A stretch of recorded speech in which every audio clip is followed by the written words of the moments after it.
వెయ్యేళ్ళు వర్ధిల్లు అని ఆశీర్వదిస్తూ ఉంటారు కదా. వెయ్యేళ్ళు మనం బతకడం అనేది సాధ్యం కాదు కదా. మరి ఈ ఆశీర్వచనంలో ఉన్నటువంటి ఆంతర్యం ఏమిటి? శతమానం భవతి అని చెప్పి మనందరికీ లోకంలో చాలా సుప్రసిద్ధం. అంటే 100 ఏళ్ళు బతుకురా అబ్బాయి అని ఎవరినైనా మనం ఆశీర్వచనం కూడా చేస్తాం.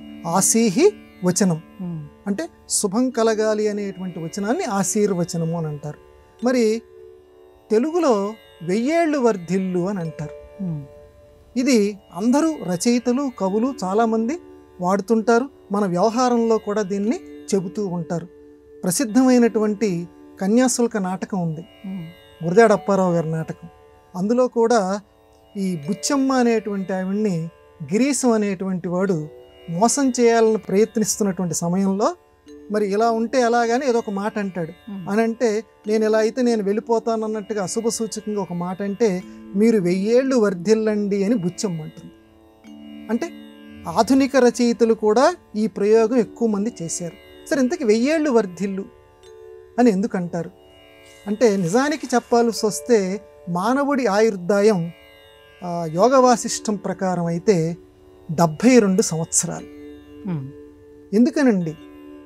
మీరు శతం పోయింది, 1000 ఏళ్ళు పోయింది, మళ్ళీ 72 దగ్గరికి వచ్చారు అని అంటే ఈ 72 ఇంటూ 1000 అక్కడ వచ్చింది 1000 ఏళ్ళు వర్ధిల్లు.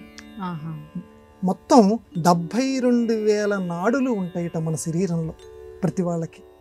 అందువల్ల ఈ 72,000 నాడులు సక్రమంగా, శుద్ధిగా, చక్కగా పనిచేయాలి, చైతన్యవంతంగా పనిచేయాలి అని చెప్పి 1000 ఏళ్ళు 72 ఇంటూ 1000 72,000 అంటే 72,000 అంటే దానికి సంకేత సూచకంగా 72,000 వర్ధిల్లు అని చెప్పనకుండా 1000 ఏళ్ళు వర్ధిల్లు అని మన వాళ్ళు అంటుంటారు. ఎందుకంటే మనిషి ఆయుర్దాయం ఈ 72 కనుక దాటింది అంటే జీవితంలో దేవుడు మనకిచ్చినటువంటి బోనస్ కింద లెక్కట. కాబట్టి మనిషి 72 సంవత్సరాలు మాత్రం బతుకుతాడు. ఎందుకంటే ఈ 72,000 నాడులు అప్పటి వరకు చాలా చక్కగా చైతన్యవంతంగా ఉంటాయి. కాబట్టి వాటిని చక్కగా ఉంచు స్వామి అని చెప్పడానికి, వరే నీ శరీరంలో ఉన్నటువంటి ఈ 72,000 నాడులు చక్కగా ఉండాలి, నీకు ఎటువంటి అనారోగ్యం కలగకుండా ఉండాలి అని చెప్పడానికి 1000 ఏళ్ళు వర్ధిల్లు అంటారు. రెండో పక్షం కూడా ఉంది దీనికి. మానవుడు 100 ఏళ్ళు బతకచ్చు, లేదా 72 సంవత్సరాలు బతకచ్చు. ఎప్పటికైనా ఈ శరీరం నశించిపోవాల్సిందే.